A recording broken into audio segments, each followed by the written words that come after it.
मारे हरियाणा के धाकड़ लोगों ने राम राम। प्रधानमंत्री जी को हमारे किसानों की मेहनत का फल, तैयार गेहूं की सुनहरी बालियों का गुच्छा और उसमें कमल के फूल जो हमारी आस्था का, आध्यात्मिकता का प्रतीक है, भेंट करके उनका स्वागत अभिनंदन करें। मुख्यमंत्री महोदय से मैं पुनः निवेदन करूंगा, अब माननीय प्रधानमंत्री महोदय को पगड़ी और शॉल भेंट कर उनका अभिनंदन करें आपके करतल ध्वनि के साथ। हरियाणा की यह पगड़ी अतिथि के प्रति हमारे सर्वोच्च सम्मान का प्रतीक है। देवियों सज्जनों, और हम सब उसी भाव के साथ प्रधानमंत्री महोदय का स्वागत अभिनंदन कर रहे हैं और साथ ही शॉल जो मुख्यमंत्री महोदय भेंट करने जा रहे हैं प्रधानमंत्री महोदय को, वो शॉल हमारे प्रदेशवासियों की ओर से स्नेह, प्रधानमंत्री महोदय के प्रति कृतज्ञता का भाव, प्रधानमंत्री महोदय के प्रति उसकी अभिव्यक्ति। अब मैं निवेदन करूंगा भारतीय जनता पार्टी के प्रदेश अध्यक्ष मोहनलाल बाडोली जी से कि वे प्रधानमंत्री महोदय को बाबा साहेब की प्रतिमा भेंट करें। करतल ध्वनि, तालियों की आवाज तो आप सबकी तरफ से आते रहनी चाहिए। और अब अनुरोध हरियाणा सरकार में सामाजिक न्याय और अधिकार। भारत माता की, भारत माता की। आज हम सब के लिए ये बहुत ही सौभाग्य का दिन है। दुनिया के सबसे लोकप्रिय नेता, भारत के यशस्वी प्रधानमंत्री आदरणीय नरेंद्र मोदी जी आज हरियाणा को विकसित हरियाणा बनाने के लिए आज हरियाणा में पधारे हैं। मैं हरियाणा की 2,80,00,000 लोगों की तरफ से आदरणीय नरेंद्र मोदी जी का स्वागत करता हूं, उनका धन्यवाद करता हूं। माननीय प्रधानमंत्री जी, महाराजा अग्रसेन जी की इस पावन धरा और वीर भूमि हरियाणा में पधारने पर मैं अपने सभी हरियाणा परिवारजनों की ओर से आपका हार्दिक स्वागत करता हूं, अभिनंदन करता हूं और आपको हरियाणा की ऐतिहासिक जीत की बधाई देता हूं, आपको राम राम करता हूं। आदरणीय प्रधानमंत्री जी, यह वही हिसार है जहां की मिट्टी के मेहनत की खुशबू उठती है, जहां पशुधन की समृद्धि गूंजती है, जहां के सैनिकों ने हमेशा हंसकर देश के लिए कुर्बानियां दी हैं। आज विद्या का प्रकाश हर घर को रोशन करता है। यहां की राखी गढ़ी में हमें हमारी प्राचीन सभ्यता की गौरव गाथा सुनाती है। तो अग्रोहा की धरती महाराजा अग्रसेन के व्यापारिक वैभव को और सामाजिक समरसता की कहानी ये कहती है।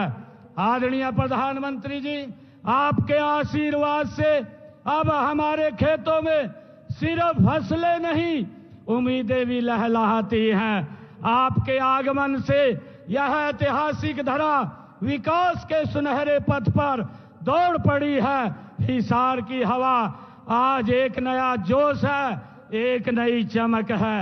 माननीय प्रधानमंत्री जी, आज भारतीय संविधान के शिल्पी भारत रत्न डॉक्टर साहेब भीमराव अंबेडकर जी की 135वीं जयंती है। मैं उन्हें सत सत नमन करता हूं और समूचे प्रदेश को उनकी जयंती की हार्दिक बधाई और शुभकामनाएं देता हूं। मुझे खुशी है आदरणीय प्रधानमंत्री जी, आज 14 अप्रैल का यह दिन हम सब के लिए बड़ा ही ऐतिहासिक है।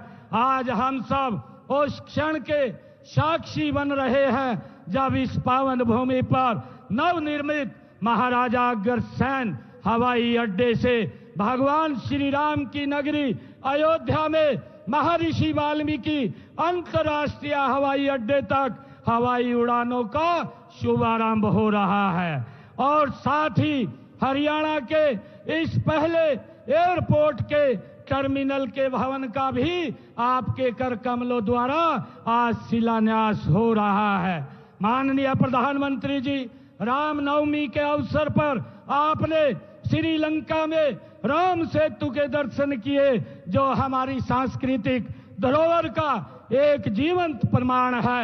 और आज से आपके नेतृत्व में हिसारवासी सीधी फ्लाइट से अयोध्या जाकर भगवान रामलला के दर्शन का पुण्य लाभ प्राप्त कर सकेंगे।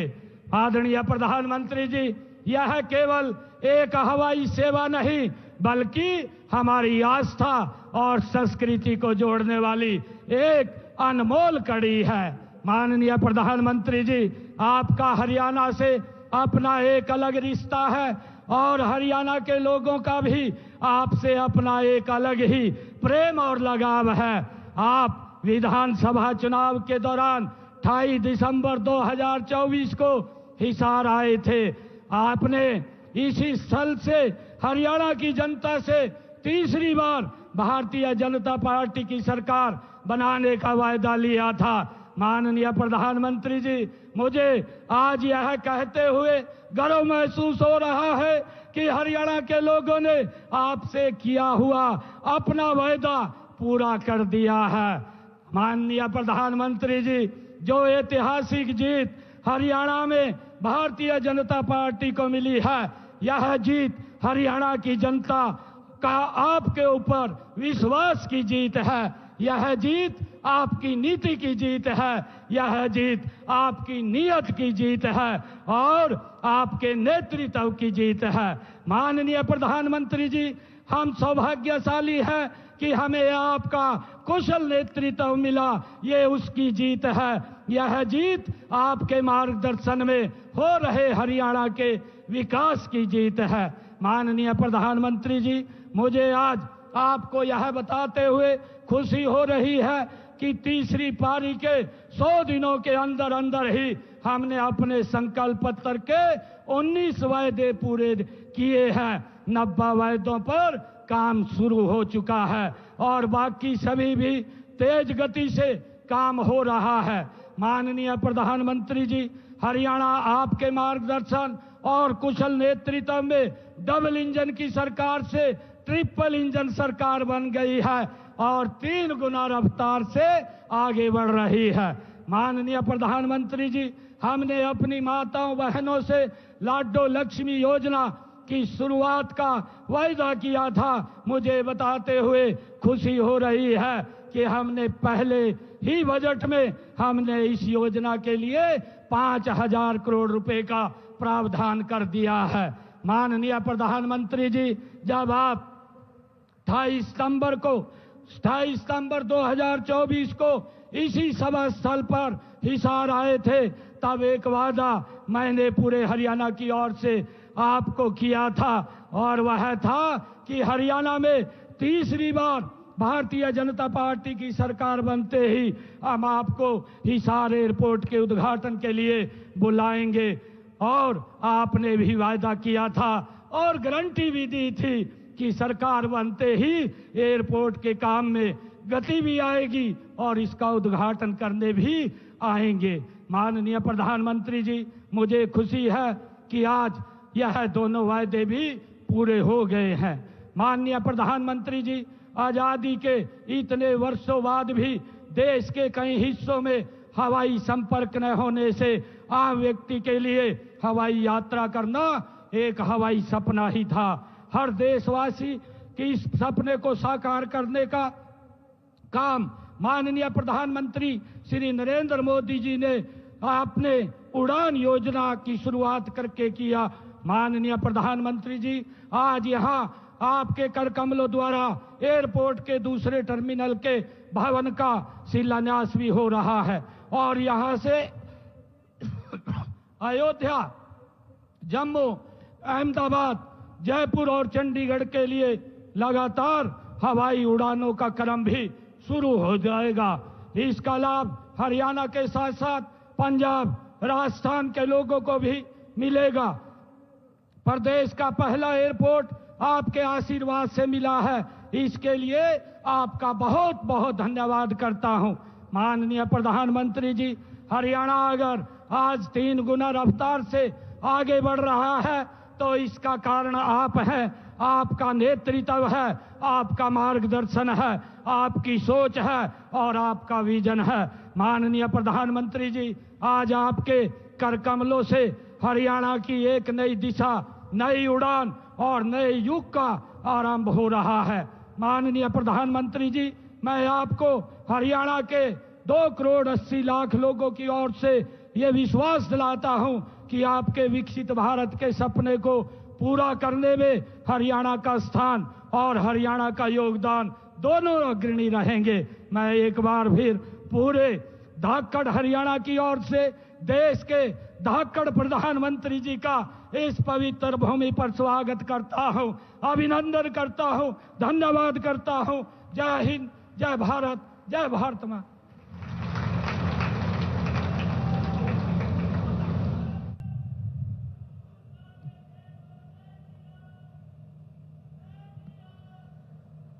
मैं कहूंगा, बाबा साहब आंबेडकर, आप सब 2 बार बोलिए, अमर रहे, अमर रहे। बाबा साहब आंबेडकर, बाबा साहब आंबेडकर, बाबा साहब आंबेडकर। हरियाणा के मुख्यमंत्री श्रीमान नायब सिंह सैनी जी, केंद्रीय मंत्रिमंडल के मेरे साथी श्रीमान मुरलीधर मोहोल जी, हरियाणा सरकार के सभी मंत्रीगण, सांसद और विधायकगण और मेरे प्यारे भाई और बहनों, हमारे हरियाणा के धाकड़ लोगों ने राम राम।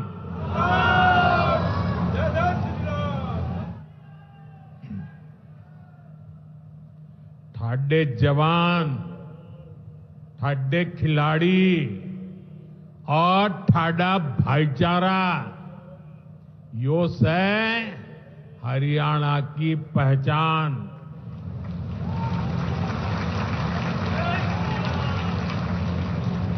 लावणी के इस अति व्यस्त समय में आप इतनी विशाल संख्या में हमें आशीर्वाद देने पहुंचे हैं। मैं आप सभी जनता जनार्दन का अभिनंदन करता हूं। गुरु जंबेश्वर, महाराजा अग्रसेन और अग्रोहा धाम को भी श्रद्धापूर्वक नमन करता हूं। साथियों, हरियाणा से, हिसार से मेरी कितनी ही यादें जुड़ी हुई है। जब भारतीय जनता पार्टी ने मुझे हरियाणा की जिम्मेदारी दी थी तो यहां अनेक साथियों के साथ मैंने लंबे समय तक मिलकर काम किया था। इन सभी साथियों के परिश्रम ने भारतीय जनता पार्टी की हरियाणा में नींव को मजबूत किया है और आज मुझे ये देखकर गर्व होता है कि भाजपा विकसित हरियाणा, विकसित भारत के लक्ष्य को लेकर पूरी गंभीरता से काम कर रहा है। साथियों, आज का दिन हम सभी के लिए, पूरे देश के लिए और खास करके दलित, पीड़ित, वंचित, शोषित, उन सब के लिए बहुत महत्वपूर्ण दिवस है। उनके जीवन में तो दूसरी दिवाली होती है। आज संविधान निर्माता बाबा साहब आम्बेडकर की जयंती है। उनका जीवन, उनका संघर्ष, उनका जीवन संदेश हमारी सरकार की 11 साल की यात्रा का प्रेरणा स्तंभ बना है। हर दिन, हर फैसला, हर नीति बाबा साहब आम्बेडकर को समर्पित है। वंचित, पीड़ित, शोषित, गरीब, आदिवासी, महिलाएं, इनके जीवन में बदलाव लाना, इनके सपनों को पूरा करना, ये हमारा मकसद है। इसके लिए निरंतर विकास, तेज विकास, और यही भाजपा सरकार का मंत्र है। साथियों, इसी मंत्र पर चलते हुए आज हरियाणा से अयोध्या धाम के लिए फ्लाइट शुरू हुई है। यानी अब श्री कृष्ण जी की पावन भूमि हरियाणा प्रभु राम की नगरी से सीधे जुड़ गई है।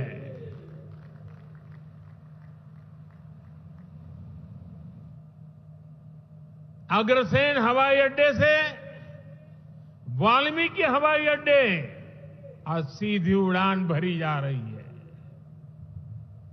बहुत जल्द यहां से दूसरे शहरों के लिए भी उड़ानें शुरू होगी। आज हिसार एयरपोर्ट की नई टर्मिनल बिल्डिंग का शिलान्यास भी हुआ है। ये शुरुआत हरियाणा की आकांक्षाओं को एक नई ऊंचाई पर पहुंचाने की उड़ान है। मैं हरियाणा के लोगों को इस नई शुरुआत के लिए ढेर सारी बधाई देता हूं। साथियों, मेरा आपसे वादा रहा है, हवाई चप्पल पहनने वाला भी हवाई जहाज में उड़ेगा।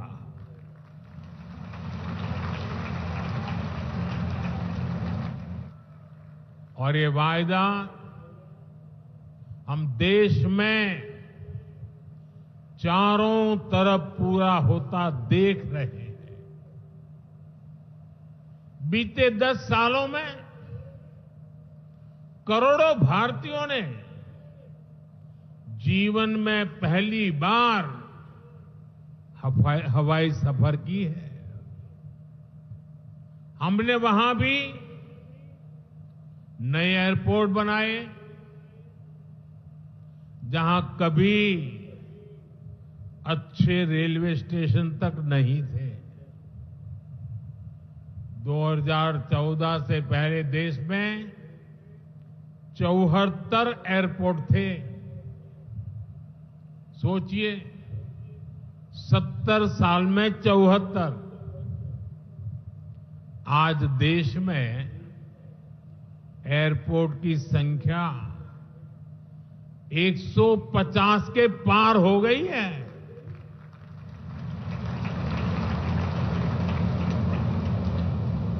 देश के करीब 90 एरोड्रम उड़ान योजना से जुड़ चुके हैं।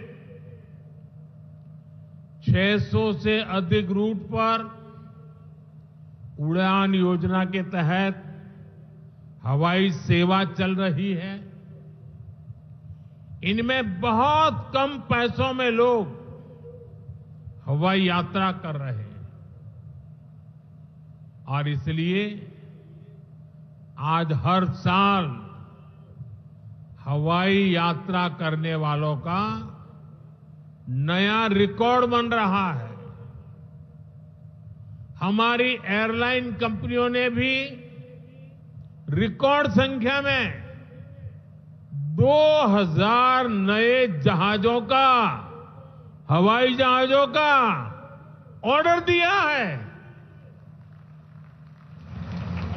और जितने नए जहाज आएंगे उतनी ही ज्यादा नौकरियां पायलट के रूप में हो, एयर होस्टेस के रूप में हो, सैकड़ों नई सेवाएं भी होती है। एक जगह हवाई जहाज चलता है तब ग्राउंड स्टाफ होता है, न जाने कितने काम होता है। ऐसी अनेक सेवाओं के लिए नौजवानों को रोजगार के अवसर मिलेंगे।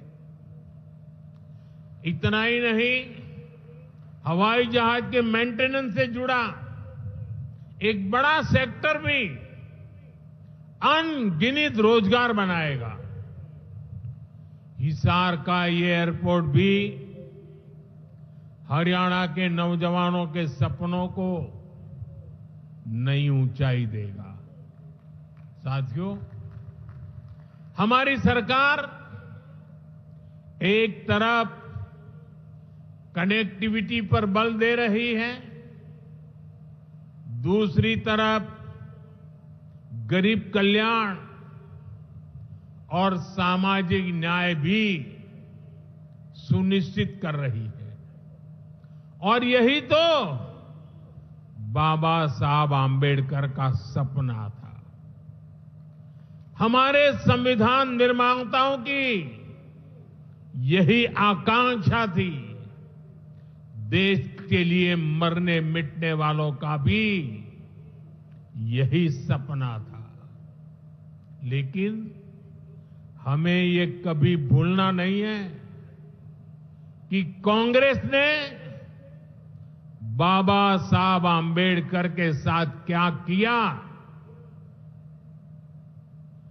जब तक बाबा साहब जीवित थे, कांग्रेस ने उन्हें अपमानित किया। दो बार उन्हें चुनाव हरवाया। कांग्रेस की पूरी सरकार उनको उखाड़ फेंकने में लगी थी। उनको सिस्टम से बाहर रखने की साजिश की गई।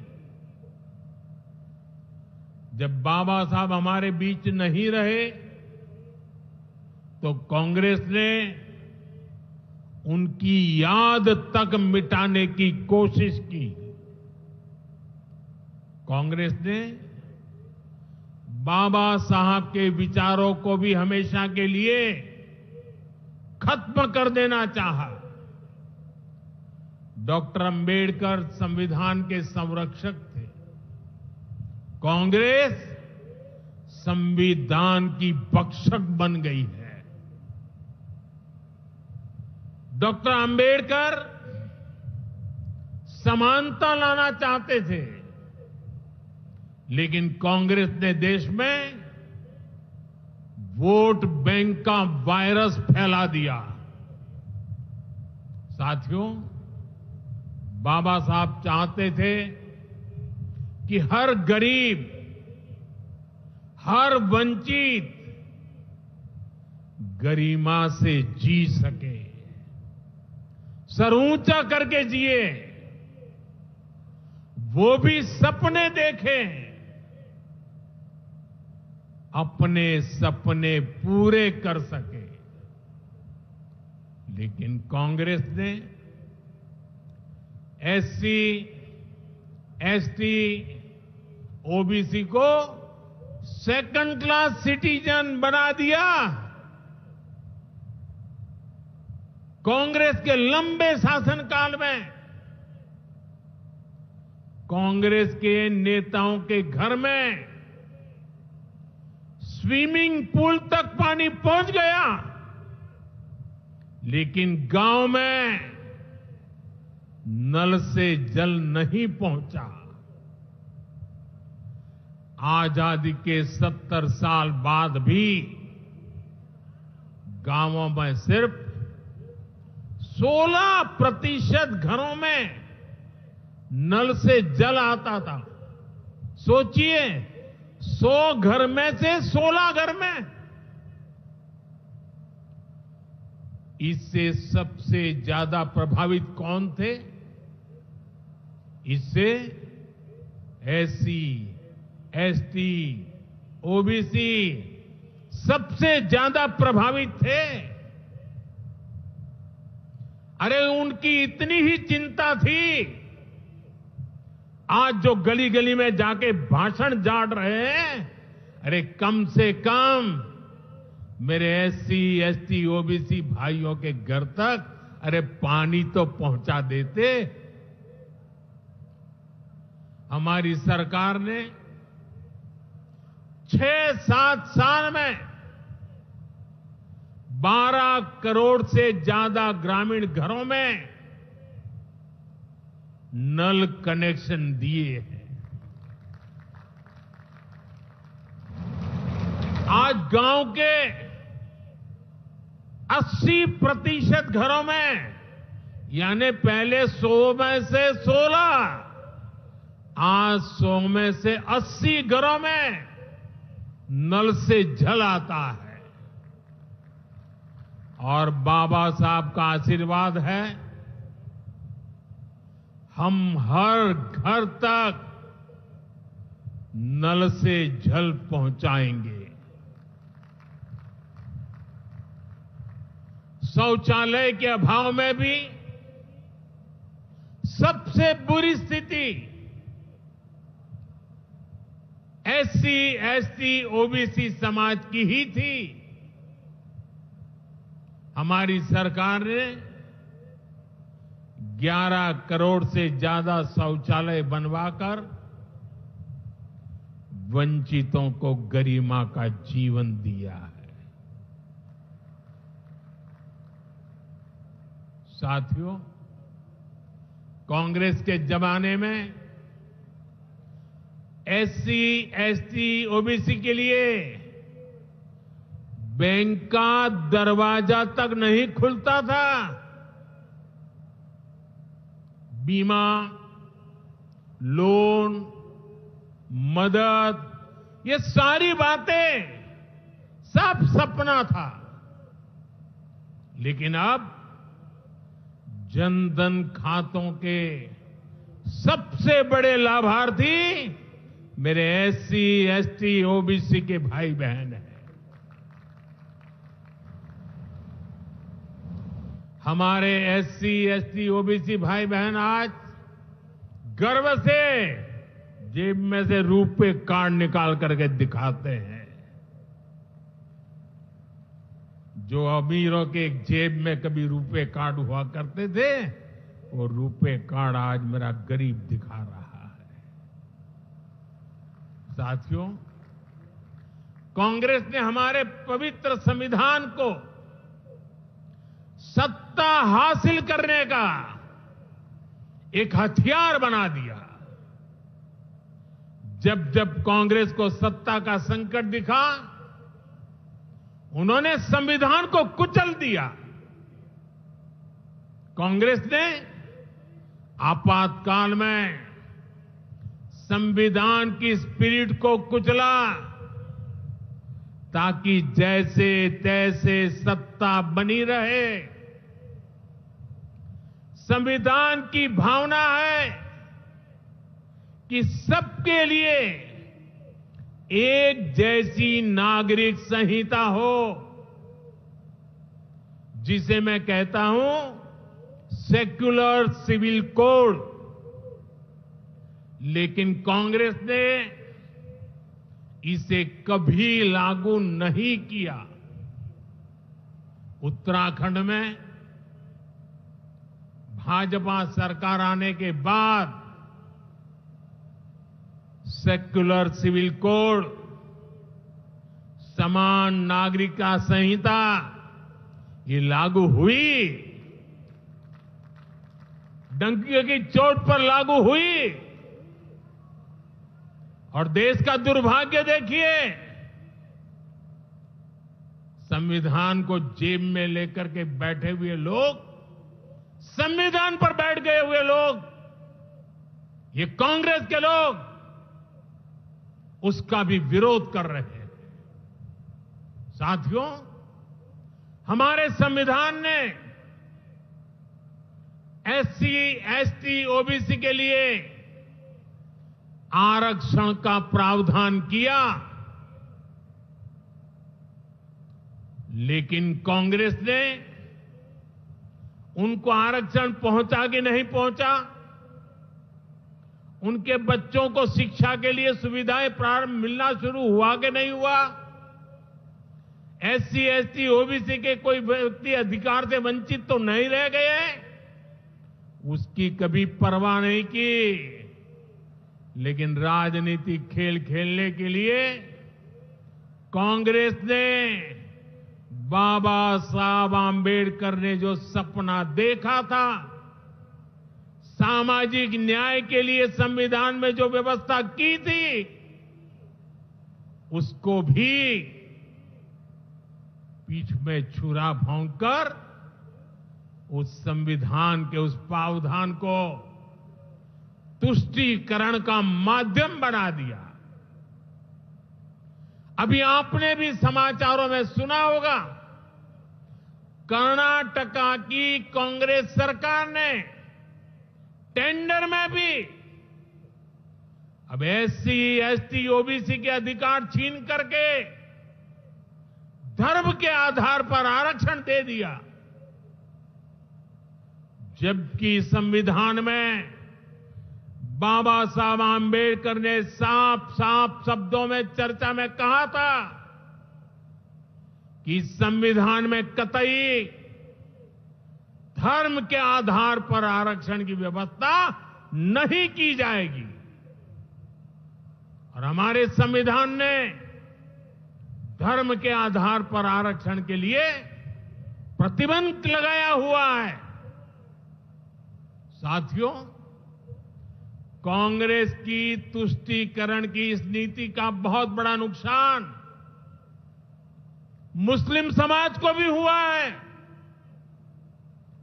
कांग्रेस ने सिर्फ कुछ कट्टरपंथियों को ही खुश किया है, बाकी समाज बेहाल रहा, अशिक्षित रहा, गरीब रहा। कांग्रेस की इस कुनीति का सबसे बड़ा प्रमाण वक्फ कानून है। देश आजाद होने के बाद 2013 तक वक्फ का कानून चलता था, लेकिन चुनाव जीतने के लिए, तुष्टीकरण की राजनीति के लिए, वोट बैंक की राजनीति के लिए 2013 के आखिर में, आखिरी सत्र में कांग्रेस ने इतने सालों तक चल रहे वक्फ के कानून में आनन फानन संशोधन कर दिया, ताकि चुनाव में वोट पा सके। वोट बैंक को खुश करने के लिए इस कानून को ऐसा बना दिया कि बाबा साहब आंबेडकर के संविधान की ऐसी की तैसी, संविधान से ऊपर कर दिया। ये बाबा साहब का सबसे बड़ा अपमान का काम था। साथियों, ये कहते हैं कि उन्होंने मुसलमानों के हित में किया। मैं जरा ऐसे सभीयों से पूछना चाहता हूं, वोट बैंक के भूखे इन राजनेताओं से कहना चाहता हूं, अगर सच्चे अर्थ से आपके दिल में मुसलमानों के लिए थोड़ी भी हमदर्दी है तो कांग्रेस पार्टी अपने पार्टी के अध्यक्ष मुसलमान को बनाए। क्यों नहीं बनाते भाई? संसद में टिकट देते हैं 50% मुसलमानों को दो, जीत करके आएंगे तो अपनी बात बताएंगे। लेकिन ये नहीं करना है। कांग्रेस में तो कुछ नहीं देना है। देश के नागरिकों के अधिकारों को छीनना और देना, इनकी नीयत किसी का भी भला करने की कभी नहीं रही, मुसलमानों का भला करने की भी नहीं रही। यही कांग्रेस की अच्छी सच्चाई है। साथियों, वक्फ के नाम पर लाखों हेक्टेयर जमीन पूरे देश में है। इस जमीन, इस प्रॉपर्टी से गरीब का, बेसहारा महिलाओं बच्चों का भला होना चाहिए था। और आज ईमानदारी से उसका उपयोग हुआ होता तो मेरे मुसलमान नौजवानों को साइकिल के पंक्चर बना करके जिंदगी नहीं गुजारनी पड़ती। लेकिन इससे मुट्ठी भर भू माफिया का ही भला हुआ। पसमानदा मुस्लिम इस समाज को कोई फायदा नहीं हुआ। और ये भूमाफिया किसकी जमीन लूट रहे थे? ये दलित की जमीन लूट रहे थे, पिछड़ों की जमीन लूट रहे थे, आदिवासी की जमीन लूट रहे थे, विधवा महिलाओं की संपत्ति लूट रहे थे। सैकड़ों विधवा मुस्लिम महिलाओं ने भारत सरकार को चिट्ठी लिखी, तब जाके कानून की चर्चा आई है। वक्फ कानून में बदलाव के बाद अब ये गरीबों से जो लूटा जा रहा है वो बंद होने वाला है।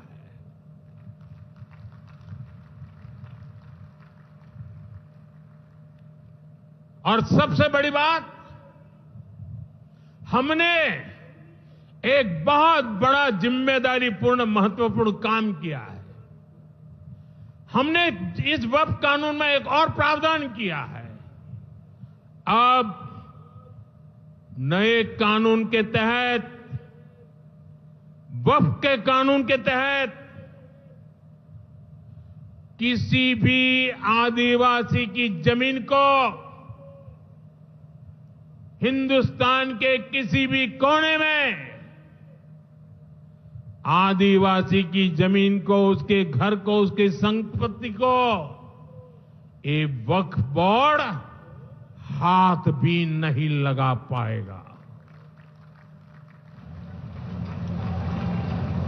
ये आदिवासी के हितों की रक्षा करने का, संविधान की मर्यादाओं का पालन करने का हमने बहुत बड़ा काम किया है।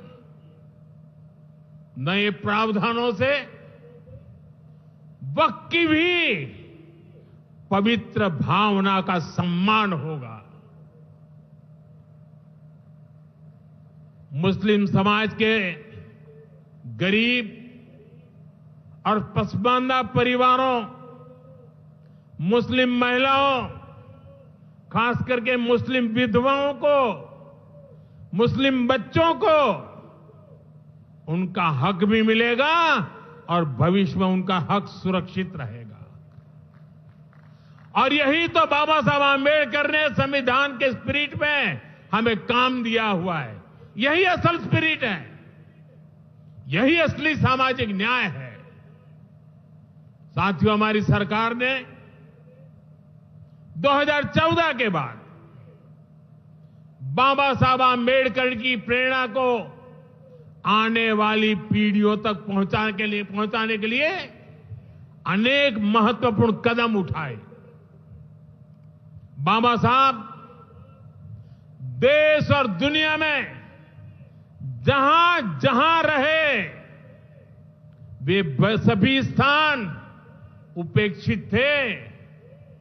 जो संविधान के नाम पर अपनी राजनीतिक रोटी सेकने के लिए निकले हैं, उन्होंने बाबा साहब से जुड़े हुए हर स्थान का अपमान किया, इसे इतिहास से मिटाने का प्रयास किया। स्थिति ये थी कि मुंबई के इंदु मिल में बाबा साहब आंबेडकर का स्मारक बनाने के लिए भी देश भर में लोगों को आंदोलन करने पड़े। हमारी सरकार ने आते ही इंदु मिल के साथ साथ बाबा साहब आंबेडकर की महू की जन्मभूमि हो, बाबा साहब आंबेडकर जी की लंदन की शिक्षा भूमि हो, दिल्ली में उनकी महापरिनिर्वाण स्थली हो, या फिर नागपुर की दीक्षा भूमि हो, हमने सभी का विकास किया। इनको पंच तीर्थ के रूप में विकसित किया है। मेरा सौभाग्य है कि कुछ दिन पहले ही मुझे दीक्षा भूमि में जाकर, नागपुर जाकर बाबा साहब को नमन करने का अवसर मिला।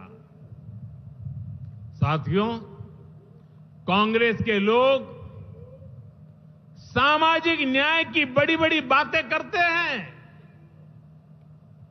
लेकिन हमें ये भी याद रखना है कि कांग्रेस ने बाबा साहब आंबेडकर और चौधरी चरण सिंह जी, इन दोनों महान सपूतों को भारत रत्न नहीं दिया था। बाबा साहब आंबेडकर को भारत रत्न तब मिला जब केंद्र में भाजपा के समर्थन वाली सरकार बनी। वहीं हमें गर्व है कि भाजपा की ही सरकार ने चौधरी चरण सिंह जी को भी भारत रत्न दिया है। साथियों, सामाजिक न्याय के, गरीब कल्याण के पथ को हरियाणा की भाजपा सरकार भी निरंतर सशक्त कर रही है। सरकारी नौकरियां की भी हरियाणा में क्या हालत थी, आप सबको पता है। यूं किया करते, जे नौकरी लागनी है तो किसी नेता के गैल हो ले, और न तो रुपया ले आ, बापू की जमीन और मां के तो जेवर भी बिक जाया करते। मुझे खुशी है कि नायब सिंह सैनी जी की सरकार ने कांग्रेस की इस बीमारी का इलाज कर दिया।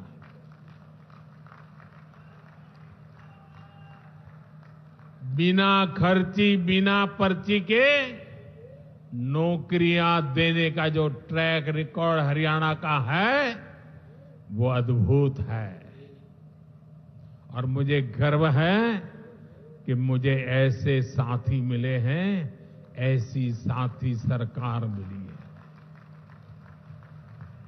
यहां के 25,000 नौजवानों को सरकारी नौकरी ना मिले, इसके लिए कांग्रेस ने एड़ी चोटी का जोर लगा दिया था। लेकिन इधर मुख्यमंत्री नायब सैनी जी ने शपथ ली, उधर हजारों युवाओं को नियुक्ति पत्र जारी कर दिए गए। ये है भाजपा का, सरकार का सुशासन। और अच्छा ये है कि नायब सिंह सैनी जी की सरकार आने वाले वर्षों में हजारों नई नौकरियों का रोड मैप बना करके चल रही है। साथियों, हरियाणा वो प्रदेश है जहां बहुत बड़ी संख्या में युवा सेना में जाकर देश की सेवा करते हैं। कांग्रेस ने तो वन रैंक वन पेंशन को लेकर भी दशकों तक धोखा ही दिया।